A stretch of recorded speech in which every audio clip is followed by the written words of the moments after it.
And what people had the entire time was communities. That's what people relied on, and that's what people used. The power of change, being able to change dynamics that they had between themselves and other people, instead of relying on this outside force. And I even wrote in my notes, like, there's no ICE agent in Paw Patrol.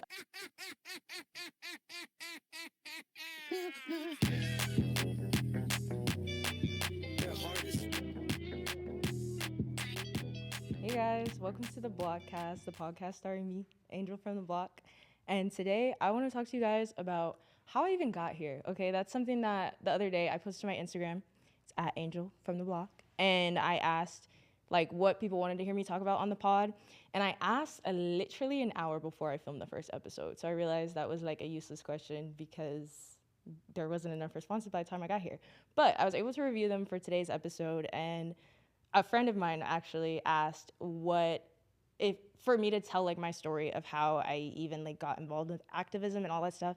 And I figured it'd be a great thing to start with before I even get into like the nitty gritty meat and potatoes of a lot of the other things that are constantly on my mind, because like, I don't know, build some rapport between you and me, build a little bit of a parasocial relationship, if you will. So I want to tell you just about like my background and life story, really, because I feel like that's probably the case with every activist. I doubt there's a single person that is so committed to activism that feels like they just like woke up one day and they were activated. There's definitely like moments that I feel like probably have brought me closer to where I am today. But truly, like, it started with just my upbringing as a whole. So when I was a kid, I still do have a father that is incarcerated. He was incarcerated my entire childhood. So I grew up very close to one of the causes that is the most important to me, which is, shout out to my shirt from Freedom Collective, abolition. Because I just like grew up not in the prison system, but constantly visiting prisons, constantly physically in them from a very young age, right? Like before I even understood what prison was, I was going to visit my dad all the time. I remember like going to see him and seeing that he's wearing the exact same thing as everybody else, remembering that he wears the exact same thing every time I go see him, like things that I didn't even realize as a kid that I was seeing as ways that his dignity was being taken from him as like a human being. And I didn't ever like know why my dad was in prison. That's something I didn't know until I was like way older and literally bought like the records from the state to figure it out. But I would always go visit him, and I would go visit him. Specifically, I remember visiting him in a prison in Sugar Land, Texas. And now I already have to go off on a rant, because when I would go visit him, I remember seeing like people in the fields, like literally doing field work, harvesting crops. And they were all people wearing like the same things that my dad was wearing. They were all incarcerated people doing forced prison labor. And I say forced, even though like technically sometimes prison labor is paid. I'm of the belief that all prison labor is forced labor, because in prison, just like in the outside world, everything that you need costs money. You get a guarantee of like some shitty food, you get a guarantee of a shitty bed, and you get a guarantee of water. You don't even get a guarantee of soap. Soap costs money. Like if you want to actually be dignified and be like very clean, if you want shampoo, if you want deodorant, if you want like a snack of a honey bun, that costs you money. And I remember like my dad, I would write him all the time. I remember him writing me and thanking me for things as basic as like doing chores so that I had extra money, and then asking my mom to send him money or extra money so he could get things. And then he would tell me in letters like, thank you for the fucking honey bun. Like he wouldn't have access to that if it wasn't for either people on the outside that cared about him sending him money, or doing the prison labor that I was talking about in Sugar Land. And the tangent of it all is like, do y'all know that brand, Imperial Sugar? It's like one of the biggest sugar brands in the world, especially in the United States. That brand uses mostly labor from the plantations that existed in Sugar Land, Texas. And so I've always been like a really big history nerd, right? And so since I have like this connection to visiting my dad in prison, I also really appreciate history. Whenever I started learning about slavery and whenever I started learning about Jim Crow, I started learning about things like the fact that Imperial Sugar is a company that existed when slavery existed, and owned Sugarland, Texas, which is why it's called Sugarland, because all that they grew there was sugar using slave labor. Then when slavery became illegal, Sugarland, Texas ended up having one of the largest prisons in the country that used prison labor to harvest all that sugar, right? To make the most popular sugar brand in the country and the world, all off slave labor, right? So Sugarland Prison is now closed because thanks to some levels of prison reform, the prison population steadily decreased and they didn't need to like keep it open anymore. But I have like those vivid memories of like going to see my dad on a long road trip to Sugarland and looking out the window and seeing mad black and brown people in fields. Like, how would that not radicalize you, right? Especially when you go to school and they teach you about slavery like it was something that happened a long time ago. But then on the weekends when school's out, you're going on a road trip and seeing it still happen like right in front of your face. That's how it all started for me.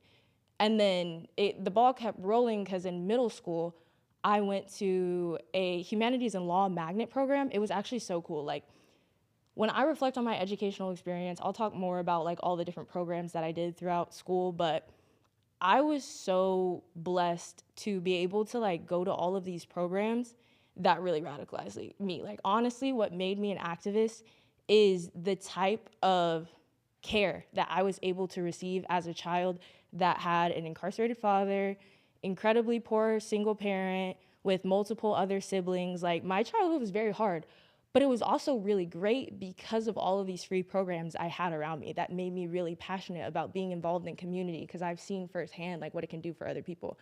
I started to already touch on like my middle school, but I need to rewind a little bit because the first program that I ever was in that was like that was actually at an elementary school. My elementary school, I went to Hart Elementary in Austin, named after Bernice Hart. She's a black woman that did a lot of educational activism from Austin, Texas. And at that school, I did something called Rocket Peace Club. And it was an organization that was started for, you know, like lower income kids like my school. My school was genuinely 99% Hispanic and Latino. Like, up until the 5th grade, there was only one class per grade that wasn't ESL class. Or no, there was none. There was none. 4th and 5th grade had ESL classes and English only classes. Every grade prior to that only had ESL classes. If you were like me, un no sabo, like I barely even spoke Spanish in elementary school. All the Spanish I know is from growing up in such a Spanish speaking community, but I didn't speak it at home. So many of my peers did that we didn't even have English only classes before 4th grade. And so I started going to that elementary school in 4th grade. Before that, I went to a different one that was predominantly black. But at that school, they had the Rocket Peace Club, which was designed for all of these low-income kids to get access to things that they wouldn't otherwise get access to. And God, I wish I found it actually. Let me look up my emails from my mom because my mom had sent me a, like, there's an ice cream truck. But I was like, what is that? But my mom sent me an email of an essay that she had found that I wrote because in this club, I actually did a speech at something called Breakfast of Champions where I talked about like how impactful this club was to me. I did so much shit in there. I did karate at that club. I had this program I was in called Latinitas, which still exists today. It's so cool. It's like a program for girls that focuses on like tech and stuff. So we did like photography, Photoshop, film editing, all of this cool stuff. And it was like led by like college students that were Latin women, 4 Latin girls. It was super empowering, super cool. I also like did 4-H and I raised goats at school. We like built the pen for the goats and then raised them at school. Like all of this cool shit that made me such a like well-rounded individual that I would have never otherwise had access to. The Breakfast of Champions was, where's the year? Man, my mom sent me the flyer, but it doesn't even say when it took place, but had to be a long ass time ago. And I wrote a speech for it. Oh, 2013. I wrote a speech and it was so cute. I like had bad grammar in it and everything, but I talked about all my classes in it. And in 2013, I said, I think Rocket Peace Club helps not only with school, but at home too. By going to Rocket Peace Club, my mom can work longer, which I know is very important. Mind you, in 2013, I can't do math, 9 years old? Rose, how old was I in 2013 if I was born in 2002? 2013. Yeah. I can't do math. Okay. So it's 10 or 11, right? And I wrote this. Oh, it has to be 10 because it was elementary school. So I said that I think Rocket Peace Club helps not only with school, but at home too, because by going to Rocket Peace Club, my mom can work longer, which I know is very important. My mom says that's what these programs are for, but I believe it's for much more than that. I think it's to keep me and other students on track, letting us reach our goals, and most of all, impact our lives. There are lots of classes I've had, and I've learned many traits like citizenship, teamwork, and problem solving. And I believe one of the great things I get to walk away from school with is all these traits. One of my greatest classes is robotics, and in robotics, I learn about building structure and how to work a robot, and I enjoy this class because it makes me feel like I'm an engineer. What else did I talk about? I talked about get ready for college, which I was ready for college. Later on, I became the first one in my family that ever went. Oh my gosh, I literally put spoiler alert in the speech, all caps, but I also did lacrosse, film club, recorder club. Like there was just so much cool shit that I got to do because of this program.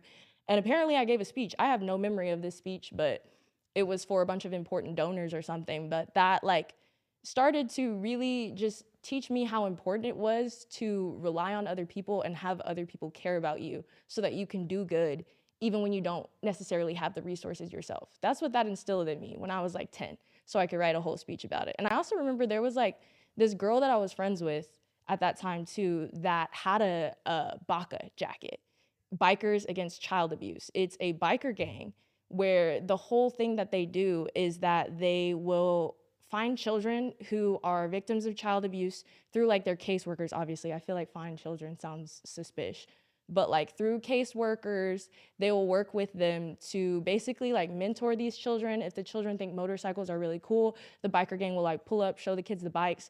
And then it's extra cool because these bikers, which are, you know, these traditionally really tough dudes, they'll pull up with these kids to court when they have to go to court and like face their abusers, which are often like their parents, their relatives, and they'll come sit with them in court so they feel confident and feel protected. It's so cool. But even in that club, I remember that there was a girl who had a Bikers Against Child Abuse jacket. And like they'll give the kids the biker gang jacket like to wear. And she had her jacket and she had gotten dress coded for wearing the jacket during school. And I remember like my counselors like at the after school program talking to her about how she is allowed to wear her jacket after school, even though they're telling her she can't during the school day. And then they even helped because we had uniforms, and they even helped her like figure out how to like advocate for herself so that she could tell other people like why that jacket was important to her and why she should get to wear it. Because I remember the day that she got like in trouble for it, she came to after school club and she was crying. And my counselor, who had to be like a high school, or not a high schooler, but maybe like a college student or something, had like a long talk with her and like with all of us about how we are allowed to like do things that are really important to us and wear things that are really important to us and tell people why they're important and stick up for ourselves. And like that is literally one of my first core memories from that club. It was fucking epic. I loved it so much. I also remember like in that club, one of my counselors was getting his like citizenship.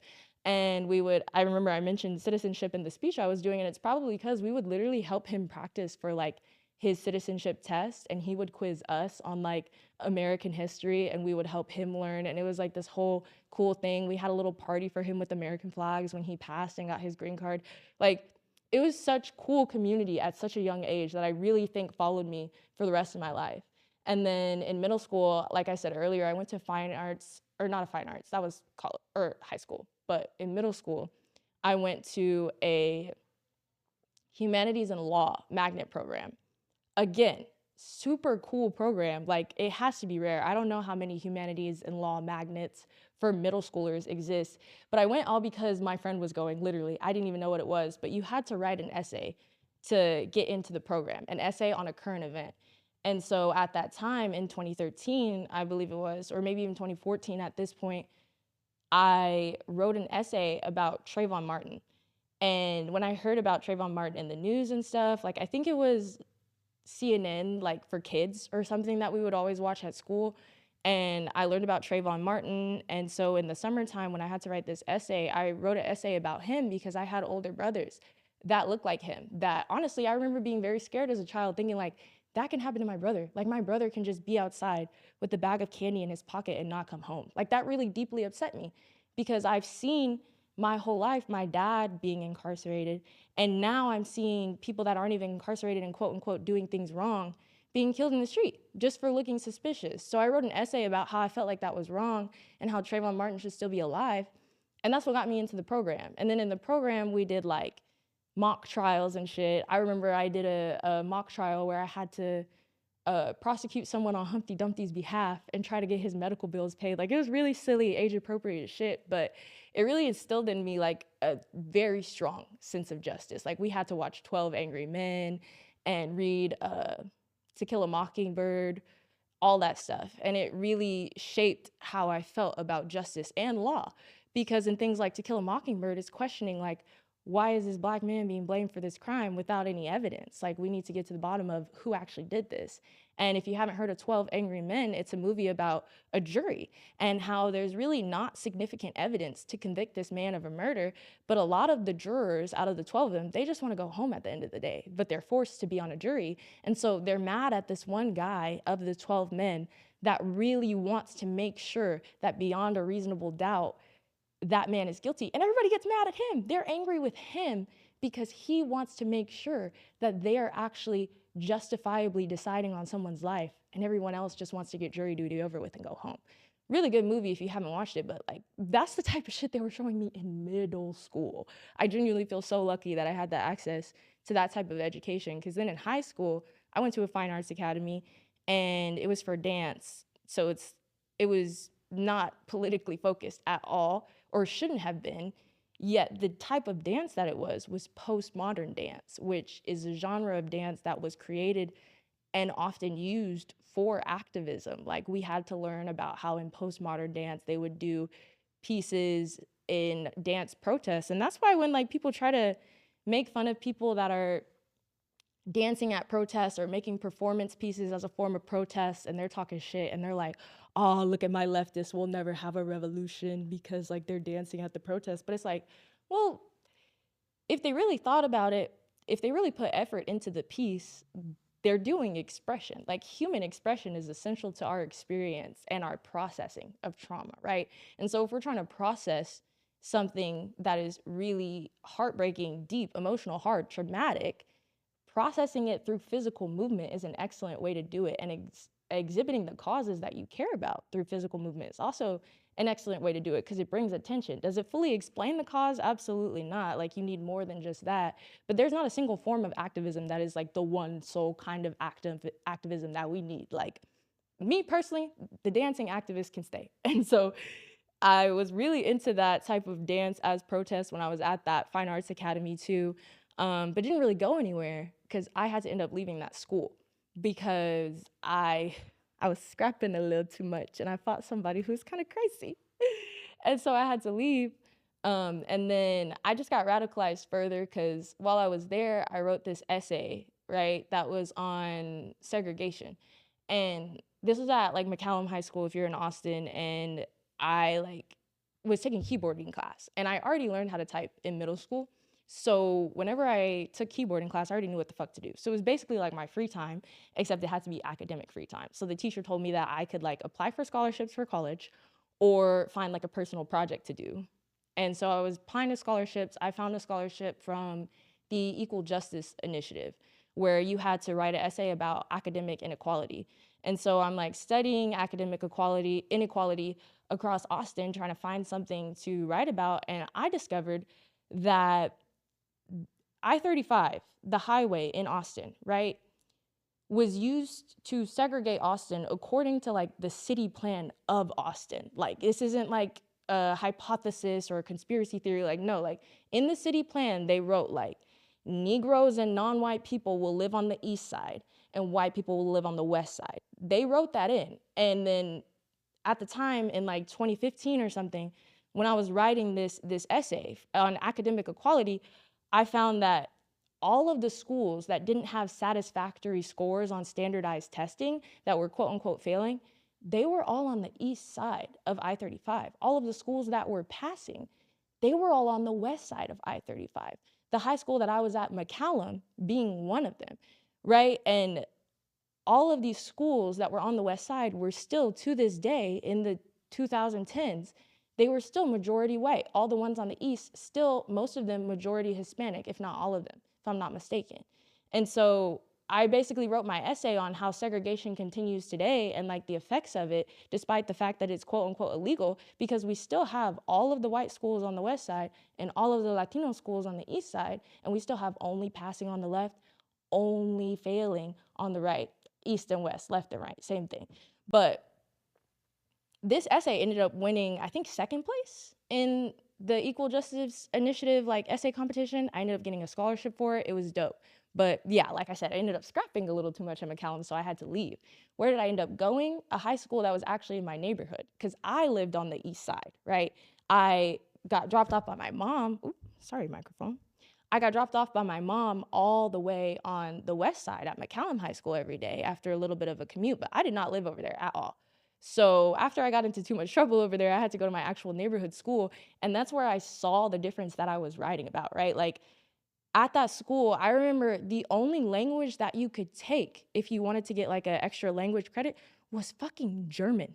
They didn't even have Spanish. We live in Texas and we didn't even have a Spanish class there. Why?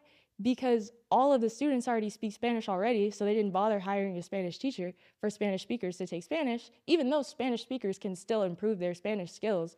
They just had one singular German teacher if anybody was taking a language credit. And then at McCallum, I was taking fucking Latin. Mind you, the same school district, but again, the schools in Texas, they're all funded by like local property taxes. So when I'm going to the school on the west side with a lot of property tax, I get to learn Latin. And then I moved to this school and I can either learn German or fucking nothing. And so I ended up doing a dual credit program there and going to ACC and taking classes there. Because if you actually wanted to take good classes, you had to get them at ACC because they didn't have shit there. I remember like I would show up to class and the teacher would literally not be there. Like it was so radicalizing because in 1 year, I got like suspended and then moved schools and realized how completely different the experiences were on opposite sides of the track. That shit would radicalize anybody, bro. It was horrible. I'm talking like we didn't have teachers. We didn't have none but a lunchroom. And then on top of that, at this time, LASA is a different campus now, but at the time I was going there was this magnet program called LASA, the Liberal Arts and Science Academy, that was predominantly white students, super high achieving like alumni that have found like new cancer research and all this really cool shit. They go to Ivy Leagues after they leave LASA. That was upstairs. All of these really cool programs, this Liberal Arts Science Academy that is literally known across the country was upstairs. Whole time downstairs, our teachers aren't even showing up to class. There's not shit posted on the hallways because they said if they put posters up, they might inspire gang activity. Like, it was ridiculous, the stark difference between the school that I went to before and the school that was above me. I got to go upstairs because I was in the dual credit program. We got our little room upstairs, but it was literally segregated upstairs and downstairs. And if you were going downstairs and you were brown, you instantly had to tell people, I'm in ACC, I'm doing the dual credit program. So they didn't send your ass back downstairs because they would literally profile you and assume you weren't meant to be there. It was horrible. Horrible. That was my like high school experience. And then, so it really made me like start to say fuck the system big time, really hate that shit, because I could see literally how like these kids were not being set up for success. And neither was I, to be honest, but thankfully I had that little ACC program that helped me graduate with an associate's degree. So I actually felt motivated to go to college. And then when I went to college, I wasn't really as like focused on abolition and that type of activism anymore. It picked up for me a little bit in 2020 when it did for kind of everybody with the Black Lives Matter movement. And that's actually when I started like my internet career, really. Like I started going viral then with making videos. I would post like my poetry about the police and that shit would go viral. And I even like started fundraising too, because I realized I would get like 4,000 or 5,000 views or something on Snapchat. And I was also going to the protests at the same time. And they were always like asking for supplies at the protest, but I didn't have no fucking money. I was in high school. And I realized though, I had so many fucking people on Snapchat, I just started posting my Cash App. And I was like, y'all send me money so I can take stuff with me to the protest. And I would actually genuinely fundraise like $300 to $400 a week. And I would use that money to like buy like waters for the protesters, but I also focused on making meals for the homeless people that were around because there was so much turmoil in Austin during their 2020 protests. Austin ended up being one of the only cities that successfully like lowered their police budget following 2020, because most other, at least in Texas, I'm not sure if this is a nationwide statistic or just Texas, but most other police forces, they increased their funding following 2020 because people protested in such a way where they were like, oh, we need more money to keep the community safe. But in Austin, thankfully, we were able to get them to decrease the budget because of how hard we were going and how much we were advocating. But I noticed, like, with all of the shit that was going on, with the cops constantly being there, with state troopers constantly being there, the homeless people that had to live on I-35 really close by, they were suffering a lot. And there was even a time where a homeless man came up to me and he was like, can y'all fucking leave? Like, I'm trying to go to sleep. And I like had never considered that before because I was protesting for something that was so important to me. But I didn't think about the fact that, like, damn, I am high-key protesting in somebody's front yard, basically. So I took all that money that I was fundraising and started using it to make food for them. I started asking them what kind of food they wanted too, because I remember the first time I made food and I made the assumption, which you should never make, that because these people are homeless, they're just gonna want what I give to them because I'm giving them something and they don't have anything. Wrong. Homeless people are still dignified people with their own individual wants and needs, and you can't just go up to a homeless person and be like, I know you would love this, because you care. It's coming from a good place, but it's ignoring the fact that you don't know that person. So I like bring all these meals, and I remember this one dude, he opened it and he was like, there ain't no meat in here. Where's the meat? And I tried to tell him, I was like, I was just trying to make like as much food as possible for everybody, so I was keeping it cheap. And I made like some with beans or something like that. He was like, you know how long it's been since I've had meat? And I was like, damn, I'm sorry, King. What else do you want? And he ended up telling me that he hasn't had meat in a fat minute. He hasn't had sweets in a fat minute. So then I started like actually talking to people, getting information, and figuring out what it is that they actually wanted before I would like make stuff and bring it to them. And so I didn't even realize what I was doing at the time. I was literally, like 17 when all this was happening, 17 or 18. And I didn't even realize that this is genuinely what organizations in Austin are already doing, like Austin Mutual Aid and Street Forum, ATX, Austin Free Fridge. Like there's already organizations like this that are already doing this type of work all the time. I didn't even know. I just saw a need in my community, realized I had hella people on Snapchat, and I'll probably be able to fill that need. But I did fall off after that though. I had a good little run, but I did fall off when college started because that shit was hard. The pandemic high school or pandemic college, pandemic university, that shit was horrible. So I wasn't doing as much activism as I used to during all that. I was really just trying to pass. But as I got further along in my program studying disability, it started to get me back on the wheel again, because I was studying disability for the sake of educating disabled students in a special education environment. But I had this professor, Dr. Patton, right? And this man was an expert witness for people that were on death row that were disabled. He was a professor, but a really big part of his job outside of the university, as someone that's worked with disabled people for his entire career and teaches on it, his job was to go to trial for disabled people that were soon to be killed by the government in sanctioned execution, to basically defend their disability and the way that it might push them to commit certain crimes or keep them from understanding the harm behind certain crimes that they commit. That was his job. And he would talk to us about it a lot.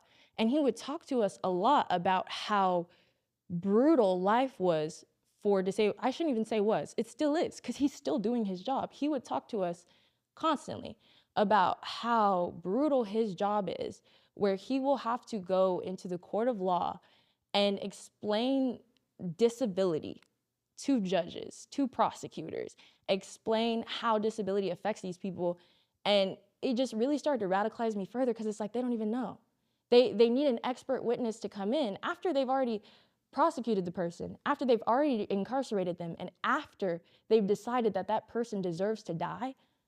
That's when they call in the expert to talk about their disability. Not beforehand, not before any of the charges took place. And so it started to bring me back to abolition, even though what I was studying seemed completely unrelated, because like, how fucked up is that kind of system where you don't even start with understanding the disability? When you're about to kill the person, you're like, wait, let's get an expert in just to make sure it's not a bad idea.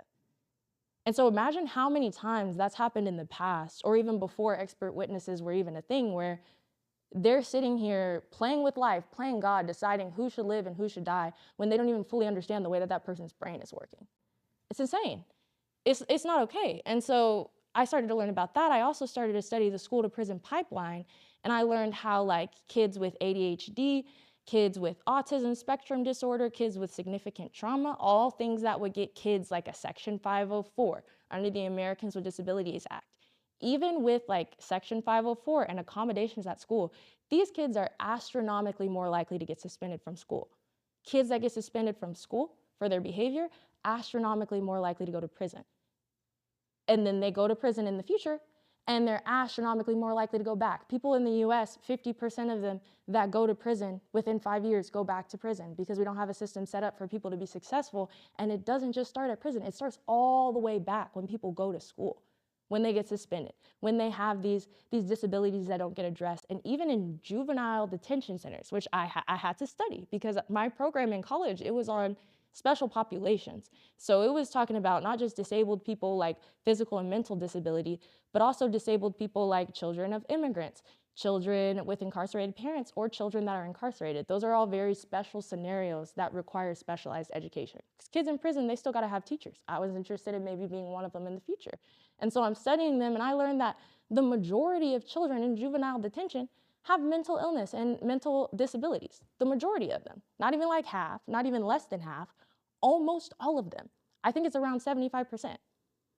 And so all of this just made it really obvious to me as someone that was going to school basically to be a disability advocate, that even in disability advocacy, you still have to be an abolitionist because the prison system that we have in this country is designed and built to incarcerate disabled people. Like there's this graph that I love to pull up all the time where when they stopped institutionalizing disabled people just for the fact that they were disabled in the 70s, that's when like the prison population started to skyrocket. Like it's literally a graph that goes like this.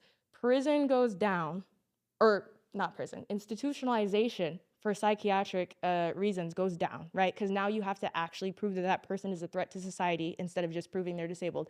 That goes down after the 70s, and prison after the 70s shoots all the way up. Like it's undeniable correlation, right? So I started to get really passionate about abolition again the more I learned in my program.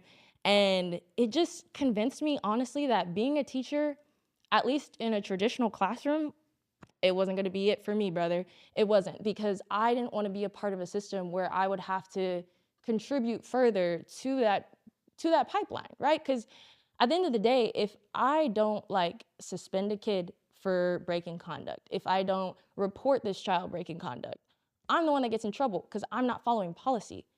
Or if I don't get in trouble, they go on to a classroom in the next year where I taught them that it was okay, and they do get in trouble with somebody else. And it wasn't gonna work. It was too much. I had this whole crisis where I was like, oh my God, I can't actually be a teacher. Like the system is too broken. What the fuck do I do? And then I realized like school isn't the only way to learn. I was talking so much about school and how it made me the person I am today, but also I was talking about like these outside of school programs that I had that grew me into the person that I was. And so much of this knowledge that I had about causes I was really passionate about, like causes like abolition, it literally came from me being engaged in media outside of school. Like I didn't go to school and learn all of this shit. I was reading it in my own free time. I was watching documentaries. I was engaging with alternative forms of education. And that's what brought me to where I am today. So in my senior year of my program, I realized like, you know what? I need to just be a teacher in an alternative way. So that's when I started posting like daily on my social media. I started really committing to it. I started making longer videos because I realized like my role in activism and advocacy, I truly think is to be a storyteller and an educator, right? But I can't do that in the classroom. So I'm gonna make the internet my classroom. And so I started preaching on the timeline every day. I started this damn podcast because that is how I'm gonna fulfill my role, right? Of educating other people.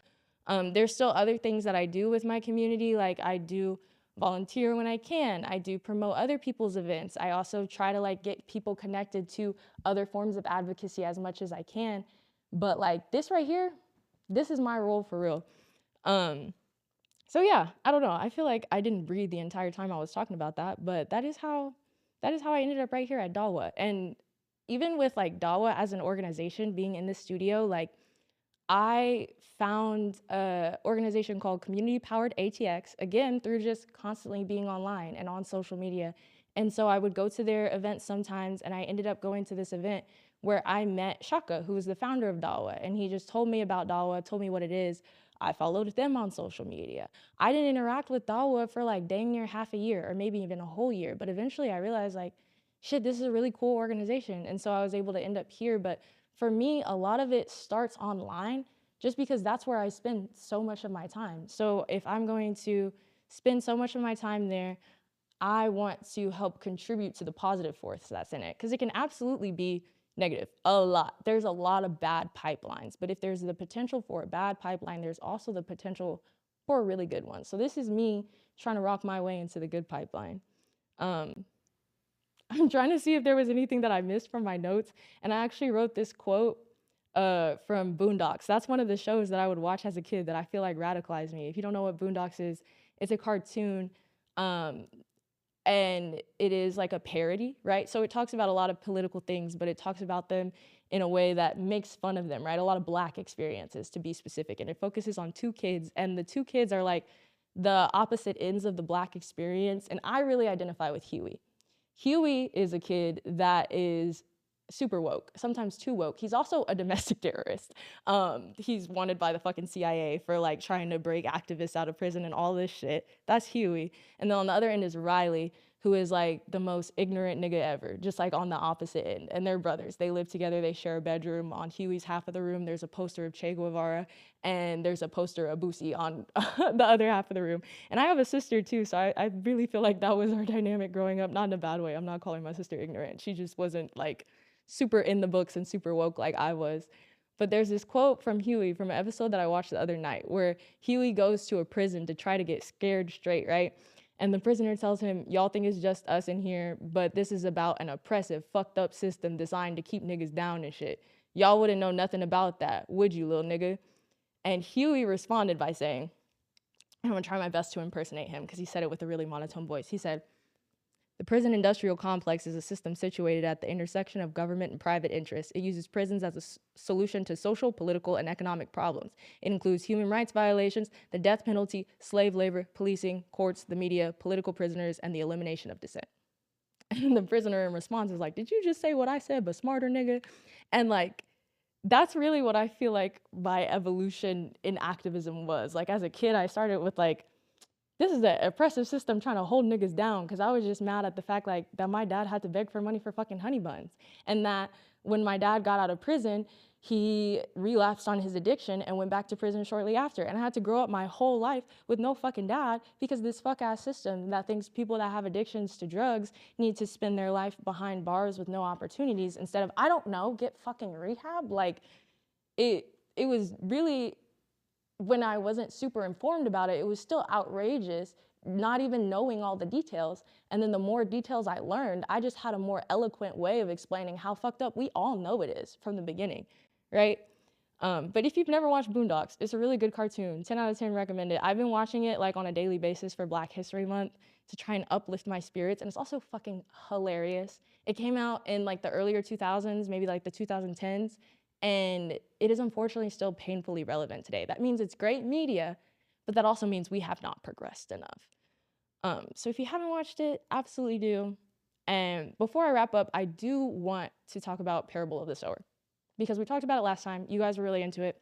I'm gonna talk about it some more. I'm almost done, but I just went through chapter 18, and this is where she talks to more people about her ideas about God and this like religion that she's making. I don't know if I mentioned it in the last episode, but a big part of the book is that she was raised Christian, but she's trying to build her own religion because she has problems with Christianity. And this really resonates with me because, girl, I grew up Pentecostal Baptist in Texas. Okay, if you don't know what that means every time I went to the grocery store in my soccer uniform, because I just had a soccer game, if I saw a woman from church, my mother would be verbally berated in the middle of the aisle about how I'm gonna burn in hell because I'm not wearing a skirt outside. That's the type of Christianity I was raised in, okay? And obviously, I left the church, not rocking with that, but I'm still very spiritual, and I honestly feel like my activism is the greatest expression of my spirituality, of my deep care for other people, right? And this is really all that parable of the sower is about. She's not an activist per se, she's just surviving, but she's surviving in an apocalyptic world, right? And so I really want to talk about the 18th chapter because she has this conversation with someone that they've like picked up along the way. And throughout the book, they're like helping other people and having those people join their group because they recognize that there's safety in numbers. The more people they have in their community to travel up north for safety with, the safer they are. So they try to help people with the notion that those other people will want to help them in return, or at least just be a part of their group and accept their safety. And she's telling these people about this religion that she's making called Earthseed. And in Earthseed, they say this in chapter 1, change is God. God is not a person. God is not a thing. God is change itself. The idea that things are always changing, that's what God is. And so she's explaining this to someone, and he's not buying it. He's not believing it. She's just explaining God more. And this guy who also doesn't really believe in Earthseed, he's like trying to make fun of her. And he's like, oh, God is like the second law of entropy, right? The second law of entropy is that heat always flows in one direction. It goes from something hotter to something colder. That's basically thermodynamics, right? And it'll never go the other way around. You know, like something cold won't necessarily flow into something hot. It's always something hot getting colder because it's flowing towards the coldness. And that is how energy always flows. And she's explaining that like that's kind of correct, like that there's just this one rule that is always consistent, kind of like the second law of entropy, which is that everything will always change. There is nothing truer than that, and that's why it's God. And the other guy protests this. He's like, change can't be God. And so she tells him, show me a more pervasive power than change. It isn't just entropy. God is more complex than that. Human behavior alone should teach you that much. And there's still more complexity when you're dealing with several things at once, as you always are. There are all kinds of changes in the universe. The man she was talking to shook his head and said, maybe that's true, but nobody is going to worship it. She said, I hope not. Earthseed deals with ongoing reality, not with supernatural authority figures. Worship is no good without action. And with action, it's only useful if it steadies you, focuses your efforts, and eases your mind. And then later on, she said, God is change, and in the end, God prevails. But there is hope in understanding the nature of God, not punishing or jealous, but indefinitely malleable. There's comfort in realizing that everyone and everything yields to God, and there's power in knowing that God can be focused, diverted, shaped, and done so by anyone at all. But there's no power in having strength and brains, yet waiting for God to fix things for you or take revenge for you. Oh my God. As like abolitionist, is this understanding of God that she teaches about with Earthseed, it just means so much to me, especially the part where she says that you have to understand human behavior and how complex it is. And having strength and knowledge and waiting for a God to fix your problems or solve things for you. Because that is really how I see prison and abolition. The shirt that I'm wearing, I know I brought it up earlier, but it says abolition is creative. And it's something that means so much to me because that is like the shortest answer that I can give to people when they're like, well, if we abolish the police, what do we do? What do we do when people do crime? Because what they want to hear, because what they're so comfortable with the police that we have, what they want to hear is like a very easy, obvious, clear-cut answer of like, if someone does a crime, they do the time. Because that's how the legal system we currently have works. And the answer that I have is abolition is creative. I don't know what we're gonna do with every single instance of crime that occurs.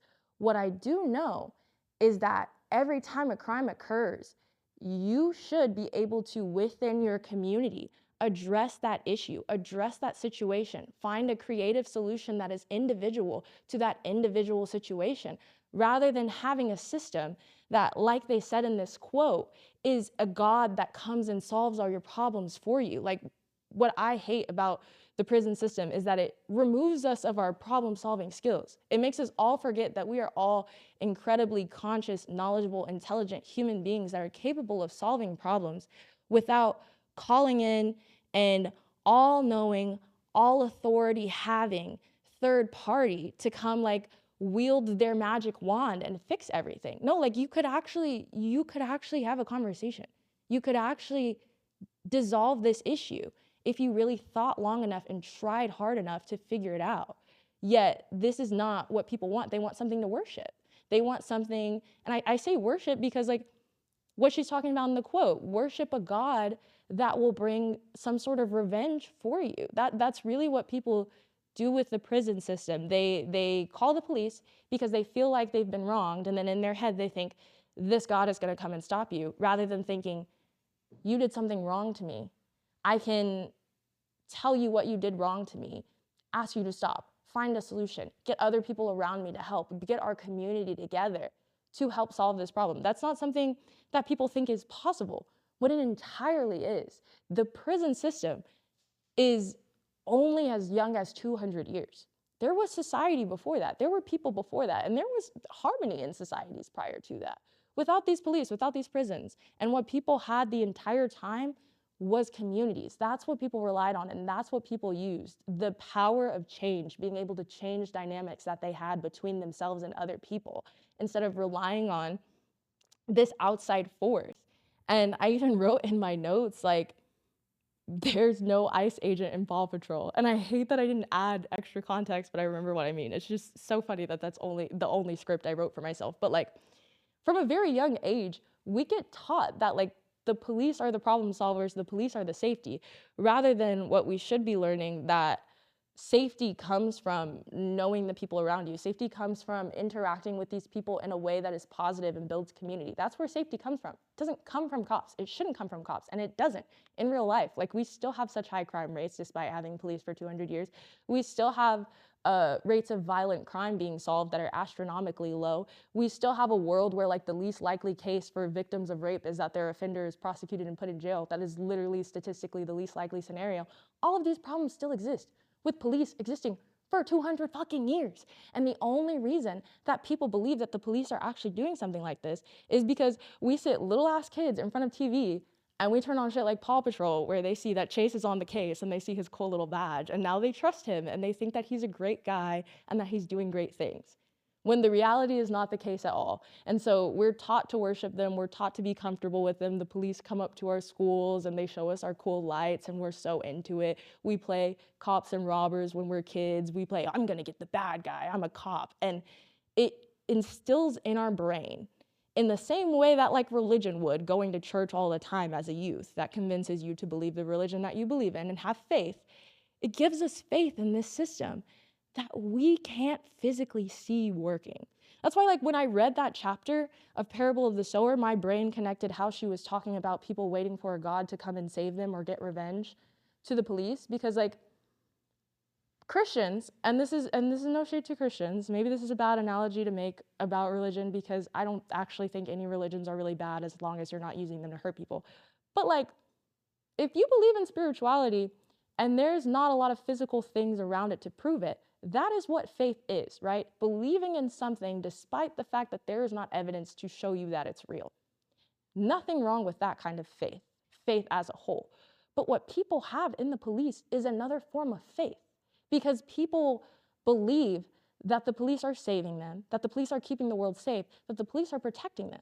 But then when you pull up the numbers, there's no evidence and proof that that's happening.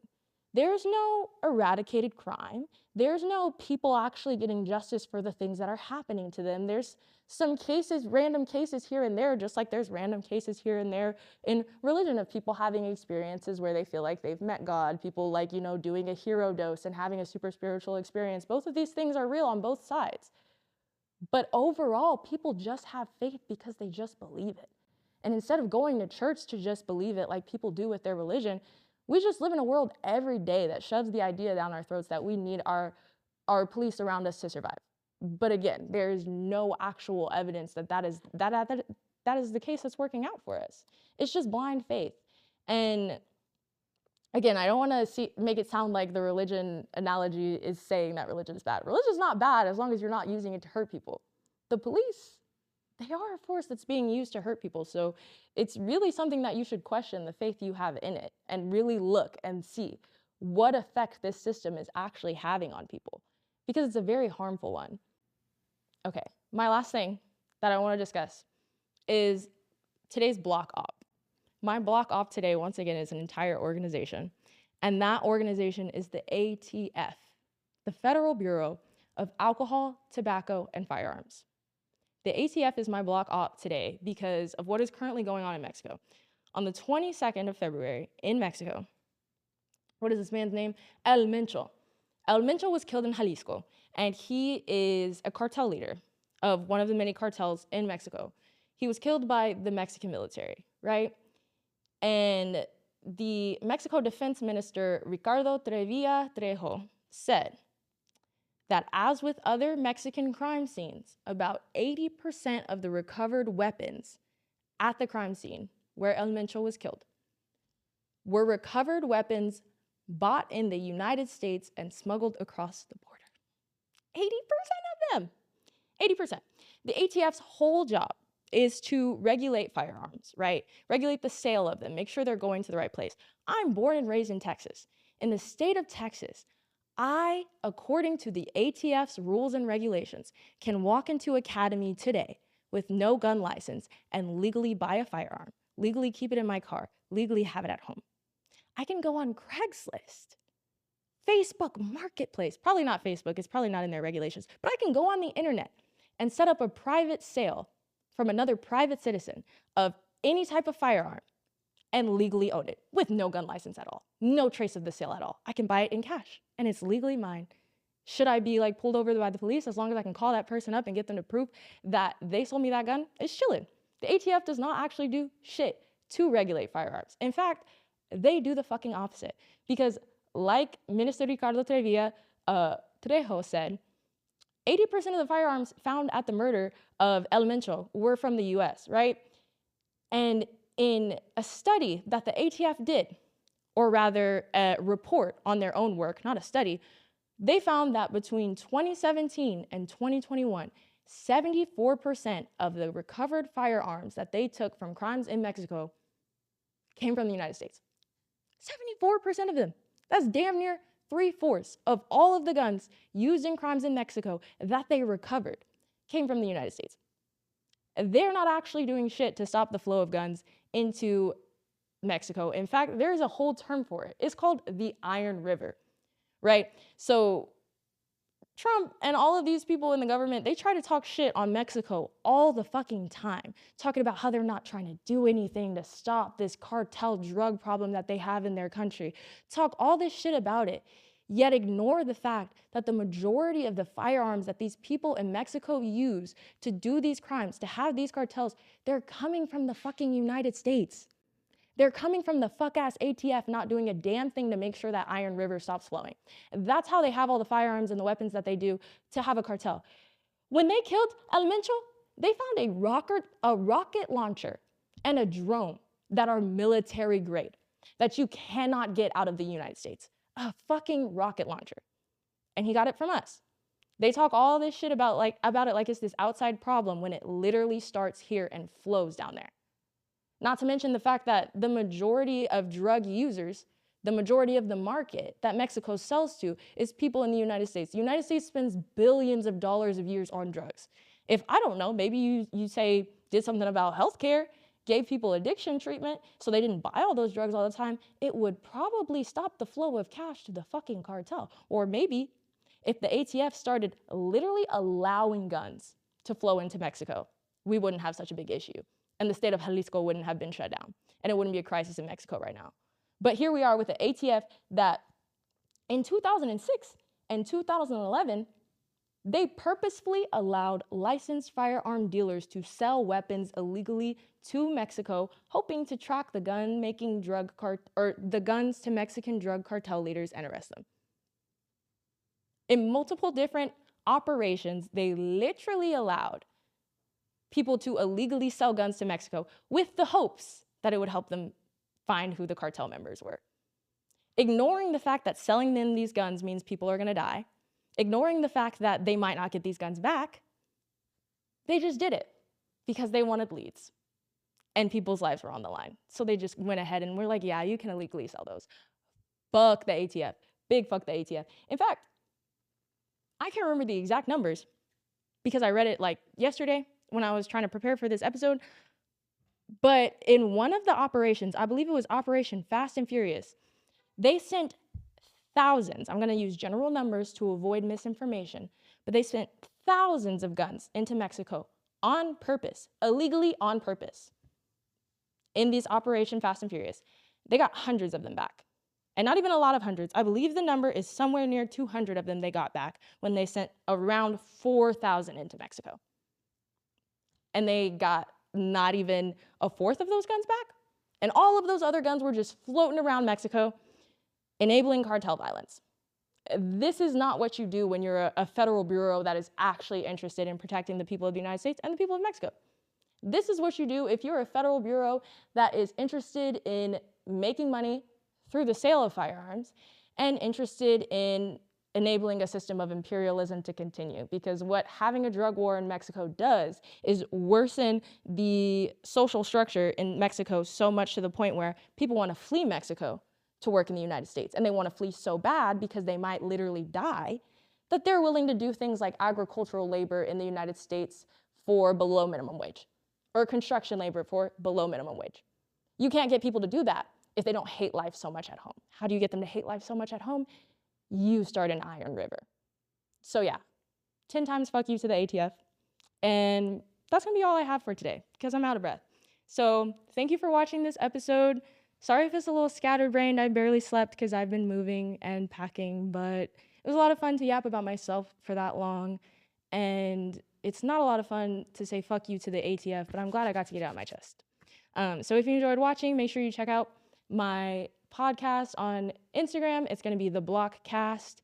And also check out my personal Instagram, Angel from the Bloc. You can watch this podcast on YouTube, Spotify, and if you're really fancy and want to help me pay my rent, you could watch it on Substack for $10.